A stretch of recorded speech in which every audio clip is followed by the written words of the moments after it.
Hello, this is Pauline Hayes. I'd like to welcome you to our website, whatisacareer.com. Today we're going to look at how to write a successful CV, part 1.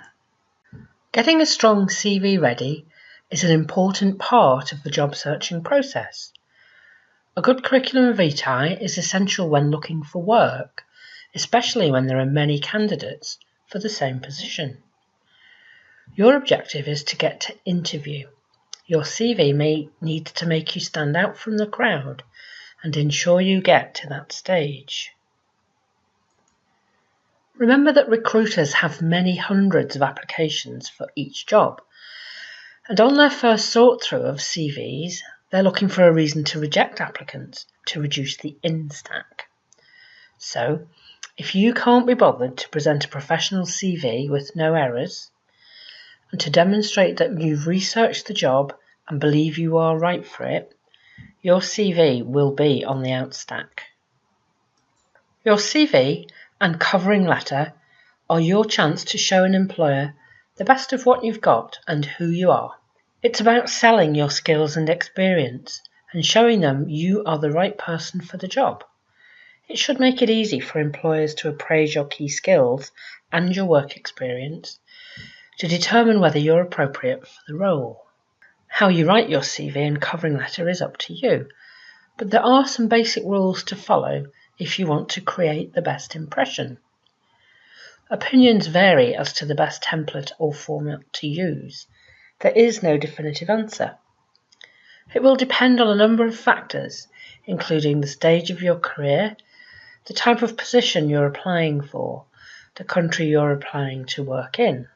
There is no perfect template or format, and each sector may require a different emphasis on a particular aspect of the content, such as career history or qualifications. Don't assume that one CV will fit all applications. It needs to be a very targeted document for the role you're going for. Many people have several CVs if they've worked in several sectors. They may have a general one, and another one designed to appeal to a certain sector, such as sales. There are some basic rules on how a CV should be written and the information that should be included. We will look at some examples and samples in detail later. A CV should be neat and typed if possible. It should also be concise, usually no more than 2 sides of A4. A straightforward font and formatting is required, and the spelling must be checked. Poor spelling is the quickest way of getting a rejection. It should be positive, stressing achievements and strengths, and make a good impression in a clear and positive way. Check 5 or 6 adverts for the job you are applying for, and then use the common requirements to mould your CV.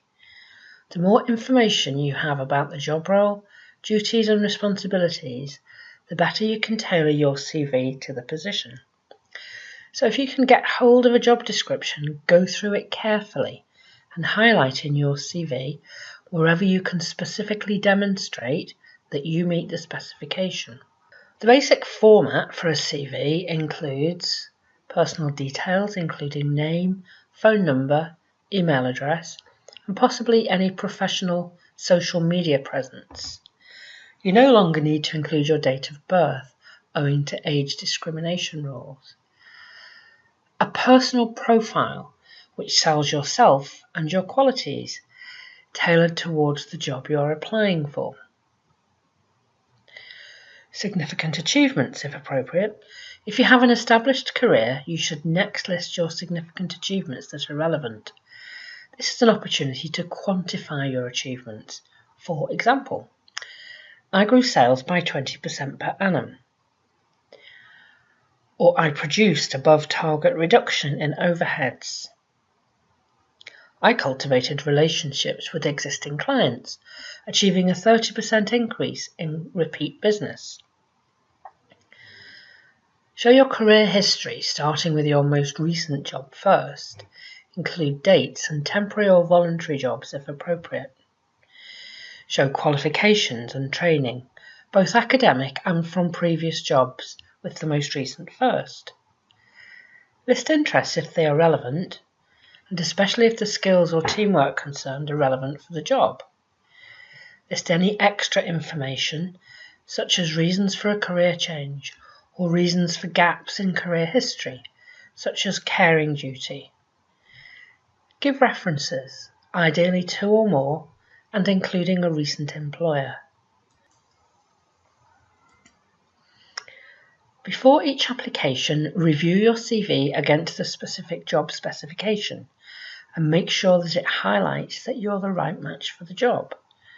Check that you've outlined the specific skills you have to offer the employer, experience that you have in the specific field, appropriate personal qualities for the role, and an understanding of the job requirements.